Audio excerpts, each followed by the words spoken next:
अस्सलाम वालेकुम। उम्मीद है आप सब खैरियत से होंगे। आज 21 जून 2024 है और आज के हमारी प्रेजेंटेशन को लेमा टेक्सटाइल के हवाले से इस पे बताने का वजह एक तो ये थी कि मार्केट हमारी माशाल्लाह से ऊपर जा रही है, जो कि इनिशियल प्रोडिक्शंस भी थी। और इसकी वजह मैंने हर अपने तकरीबन तमाम वीडियोस में बताया कि क्यों प्रोडिक्शन ऊपर जाएगी, क्योंकि इस साल इन्वेस्टमेंट ईयर है, मतलब सारा पैसा पाकिस्तान में आ रहा है, लोन की शक्ल में, इन्वेस्टमेंट की शक्ल में, किसी भी शक्ल में आ रहा है। तो जब जिस साल पैसा फर्स्ट ईयर जब पैसा आता है तो कंपनी और मुल्क के उस जिधर भी पैसा आता है वो उनके हालात अच्छे होते हैं। हालात तब खराब होंगे जब, और बुरे कब होंगे जब पैसा रिटर्न करना होता है, मतलब इसकी प्रिंसिपल पेमेंट करनी होती है या इसके ऊपर सूद इंटरेस्ट पेमेंट करना होता है, प्रॉफिट वॉट वो पेमेंट करना होता है। तो वो अमूमन तो वो पहले साल में नहीं होता, जब आप पैसा देते हैं एक साल के बाद, 12 महीने बाद आता है। तो मैं समझता हूँ कि इस हिसाब से मेरी प्रिडिक्शन इस तरह से थी इस साल के एंड तक कि मार्केट पॉजिटिव ही रहेगी, जितने पे भी जाए। मुझे मैं कोई बोला, कोई मुझे कोई इल्म नहीं कितने पे जाएगी, 80 पे जाएगी, 100 1 लाख पे जाएगी। आज ऑलमोस्ट 80 तो टच करी के 1 लाख पे जाएगी, 1 लाख 20 पे जाएगी। ये कहने का मकसद है ऊपर जाएगी, पॉजिटिव इंडिकेटर है, पॉजिटिव सारे स्टेप्स हैं, इंडिकेशन है। टेक्सटाइल की बात करें तो बेसिकली टिकुलर में टेक्सटाइल एक बड़ी कंपनी नहीं, छोटी सी कंपनी है, ठीक है। दूसरी टेक्सटाइल कंपनी के हवाले से इसको मैंने चूज क्यों किया, एक तो इसको चूज करने की वजह ये थी कि अभी फिलहाल अगर हम देखें तो मार्केट में तमाम शेयर्स, मार्केट को ऊपर चले गई है। तमाम शेयर्स अगर देखे जाए तकरीबन हर शेयर ऊपर आ गया है, लेकिन मैं उस दौरान उन शेयर्स की तलाश में हूँ जो मुझे लगता है, जिसमें मुझे लगता है कि पोटेंशियल है, जिसमें मुझे लगता है कि ये ऊपर नहीं गए। तो मैंने इस हिसाब से कंसिडर करते हुए गुल अहमद को बनाया। मुझे लगता है इसमें थोड़ा पोटेंशियल है और उसको हमने अपने रेडार पर रखना चाहिए, थोड़ी बहुत बाइंग करनी चाहिए। शॉर्ट टर्म के, लॉन्ग टर्म के लिए मैं इसको फिलहाल नहीं बताऊंगा, लेकिन क्यों नहीं बताऊंगा उसका मैं जिक्र करता हूँ प्रेजेंटेशन से। प्रेजेंटेशन में चलने से पहले अगर चैनल को लाइक एंड सब्सक्राइब नहीं किया तो लाइक एंड सब्सक्राइब कर लें, इंशाल्लाह मजीद इंफॉर्मेटिव वीडियोस आती रहेगी। और एक चीज़, इस पर मैंने प्रेजेंटेशन तकरीबन 2 3 महीने पहले भी बनाई थी, इसमें इंडिकेशन दी थी। मेरा ओपिनियन अभी भी वही है जो पहले 2 3 महीने पहले था। तो उसको हम डिस्कस करेंगे, और मैंने वही स्लाइड भी वही यूज़ की जो पहले यूज़ की थी, ताकि एक जल्द से जल्द और आसान अल्फाज में मामला समझ आए। बैकग्राउंड की बात करें, कंपनी एक टेक्सटाइल कंपनी, कपड़ा बनाती, कपड़ा बेचती है। और इसके कुछ प्रोडक्ट्स मैंने लिख दिए इनकी वेबसाइट से जो उठाए। इनकी यूएई, यूके और यूएस में भी प्रेजेंस है। इससे मतलब ये है कि इनकी सब्सिडीज बनी हुई है छोटी छोटी, इन्होंने एक ब्रांचेस टाइप या सब्सिडीज आसान अल्फाज में ब्रांचेस पर बनाई हुई है, यूएई में, यूके में, यूएसए में। वो करती क्या है, वो बेसिकली वहाँ से कपड़ा बेचती है, और गुल अहमद उसको ओन करती है, द पेरेंट कंपनी है। तो कपड़ा बेचती है और पैसा इनको देती है, ये इनका तरीका वाली यूके, यूएई, यूएसए में। तो उसकी अच्छा खासा पैसा इनके फॉरेन में आता है, मतलब बाहर के पैसों में, डॉलर में कमाती है। अब दूसरी चीज, अब इसकी फाइनेंशियल रिजल्ट्स पे बात करें। अच्छा, पैसा तो बाहर से कमाती आया है, इसके फाइनेंशियल रिजल्ट्स भी अच्छे नहीं, इसको देखा जाए तो। इसके जो लेटेस्ट अकाउंट्स में मार्च का क्वार्टर मौजूद है, जो कि 9 मंथ के, अगर उसका देखा जाए, इसमें हम देखें रेवेन्यू तो देखो 80 से 1 लाख 5 हुआ है, अच्छा खासा ग्रो किया है। लेकिन ग्रॉस मार्जिन थोड़ा सा डिसअपॉइंटिंग है। क्यों डिसअपॉइंटिंग है, इसकी वजह ये कि ग्लोबली जो इनके कपड़ों की प्राइस है ना, इस तरह से इंक्रीज नहीं हुई जिस तरह से इंक्रीज होनी चाहिए थी। और as compare to cost, cost देखें, क्या कॉस्ट सिग्निफिकेंटली इंक्रीज की। पाकिस्तान में अगर देखें, पाकिस्तान ने बहुत ज़्यादा चैलेंजेस थे इस साल में बिजली के हवाले से। इनका सबसे ज़्यादा main cost he cost of production है, जिसमें बिजली आता है, गैस आता है, ये सारी चीज़ें। तो ये सिग्निफिकेंटली राइज किए। जब ये सिग्निफिकेंटली राइज किए तो फिर इस तरह की कंपनी के लिए डेफिनेटली थोड़ा सा मार्जिन पे इम्पैक्ट पड़ता है। इसका मार्जिन पहले पहले 12% के करीब था, अब 11.5% के करीब आ गया, जो कि नेगेटिव इंडिकेटर है मेरे हिसाब से। तो इस हिसाब से मुझे लगता है कि नो, अपनी कॉस्ट को कम करने के लिए कुछ ना कुछ करना चाहिए। इनके तकरीबन एक साल लास्ट ईयर वाली अकाउंट्स की में या रिपोर्ट में मैंने पढ़ा था कि इन्होंने सोलर पैनल पे कुछ कर रहे हैं। इनकी इस करंट अकाउंट में इसका कोई नोट या डिस्क्लोजर या कुछ तरह की एक्सप्लेनेशन नहीं है, ना ही इनकी ब्रीफिंग में। तो मुझे लगता है कि कर रहे होंगे बैक एंड पे, लेकिन कुछ पब्लिकली नहीं बता रहे, या इनको पता नहीं है कि बताना चाहिए। बाकी अगर नेट प्रॉफिट देखें तो नेट प्रॉफिट भी ग्रो मामूली सा, सॉरी डिक्लाइन किया मामूली सा, लेकिन मैं समझता हूँ विच इज़ फाइन। नो, मतलब कोई मसला नहीं। ईपीएस भी इसी नेट प्रॉफिट की वजह से थोड़ा सा डिक्लाइन किया। कंपनी मुझे अच्छी लगी, अगर देखा जाए प्रॉफिट, मतलब मुझे जीपी पे थोड़ा सा काम करना है, ग्रॉस प्रॉफिट पे कॉस्ट को कम करने का काम करना है, लेकिन पोटेंशियल है मेरे ख्याल में। बैलेंस शीट पे अगर आए तो बैलेंस शीट मुझे बस ठीक लगी, अच्छी नहीं बोलूंगा, बुरी भी नहीं बोलूंगा। क्यों? क्योंकि अगर बैलेंस शीट पे अगर हाई लेवल देखे ना, 81 मिलियन इसके एसेट्स हैं, 81 बिलियन। अब हाँ, 81 अरब इसके एसेट हैं, करंट एसेट है, और 77 अरब इसके करंट लाइबिलिटी है। इसके बाद अच्छा खासा amount trade trade receivable stock में पड़ा हुआ है, जो कि एक कपड़े बनाने वाली कंपनी के लिए सबसे बड़ा चैलेंज ये होता है कि इसका स्टॉक ऑब्सोलेंस जिसको बोलते हैं, मतलब ऐसा स्टॉक जो कि अब खत्म हो जाएगा, मतलब उसकी फैशन चले जाएगा, ट्रेंड चले जाएगा। तो इस हिसाब से मुझे लगता है कि स्टॉक बहुत ज़्यादा है, जो कि इनको सोचना चाहिए चीज़।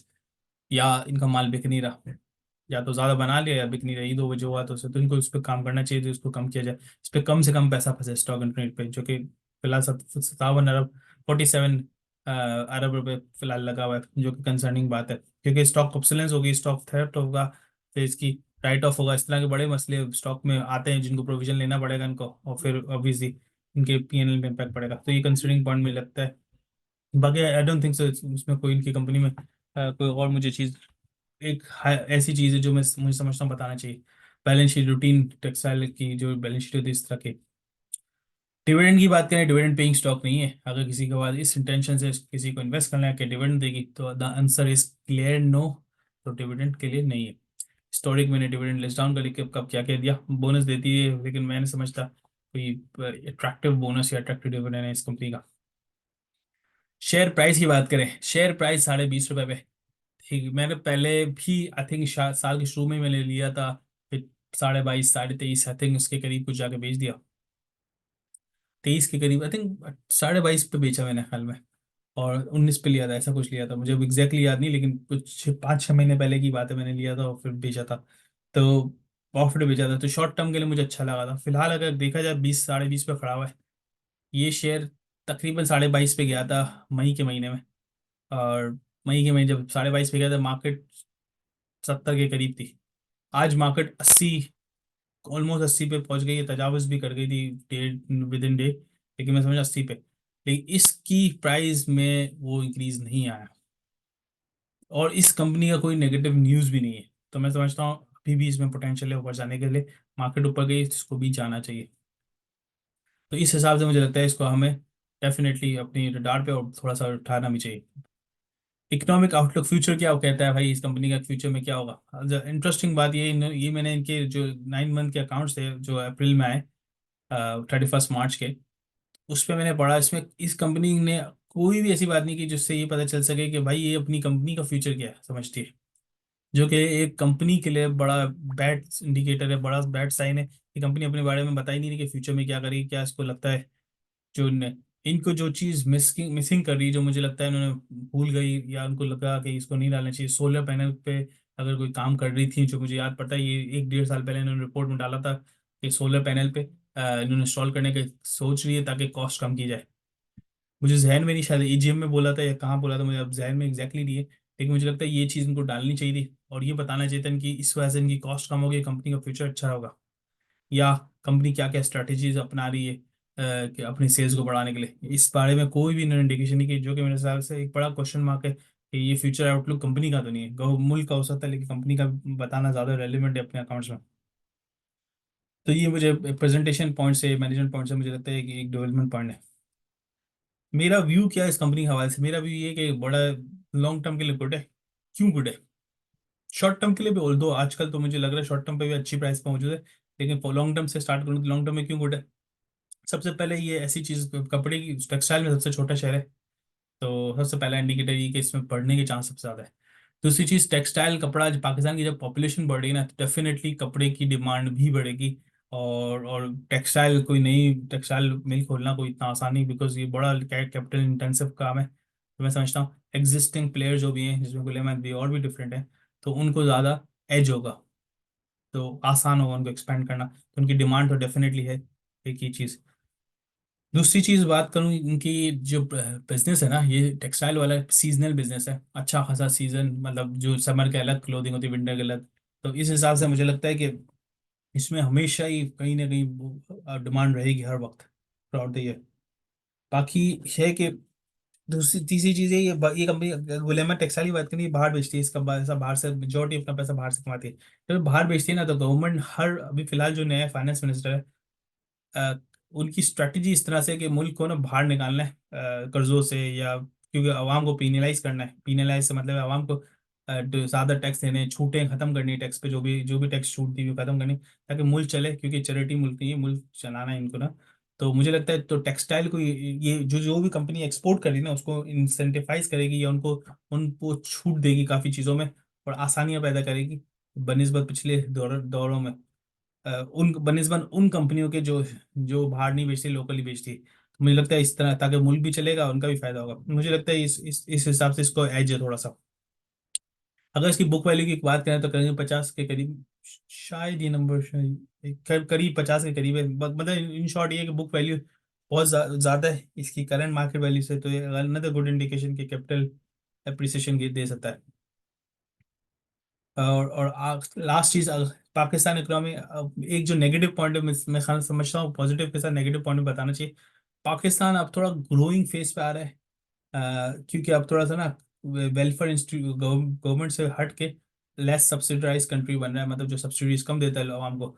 तो इस हिसाब से होगा कि इसकी वैल्यू, रुपए की वैल्यू थोड़ी सी बेहतर होगी। और जब वैल्यू बेहतर होगी तो मतलब डॉलर की वैल्यू इसके अगेंस्ट थोड़ी सी कम होगी। तो मैं समझता हूँ इस कंपनी को इम्पैक्ट पड़ेगा, क्योंकि इसका अच्छा खासा पैसा बाहर से ही आता है। आई थिंक दैट्स इट, ये मेरा व्यू है। अगर किसी ने इन्वेस्ट करना है, ला करें इस कंपनी में, definitely good to go for short term. और हमेशा स्टॉक एक्सचेंज, मेरा मानना ये, स्टॉक एक्सचेंज में ना लॉन्ग टर्म के लिए तो कुछ शेयर रखने चाहिए, लेकिन कुछ शेयर ऐसे होने चाहिए जो आपको शॉर्ट टर्म में भी कमा कर देते हैं। तो मेरे ख्याल में खुले मत इसमें एक अच्छा शेयर हो सकता है। लें, रोकें तो 1 महीना, 2 महीना, 3 महीना रखें, लाइक विद इन 1 ईयर से पहले पहले आप उसको निकाल दें, अच्छा खासा गेंद दे जाएगा। मिसाल के तौर पर अगर 20 रुपये पे लेते हैं और 23 पे निकलता है, आप देख लें, अंदाजा लगा ले कितने 10-15% का प्रॉफिट हो, तो मेरा नहीं ख्याल बुरा बुरा decision. I think that's it, यही मेरा व्यू है। कोई चीज़ मिस आउट की तो बताएं, इंशाल्लाह मजीद इंशाल्लाह कमेंट करूंगा और कवर करूंगा मैं नेक्स्ट वीडियो में। जज़ाकल्लाह, अस्सलाम वालेकुम।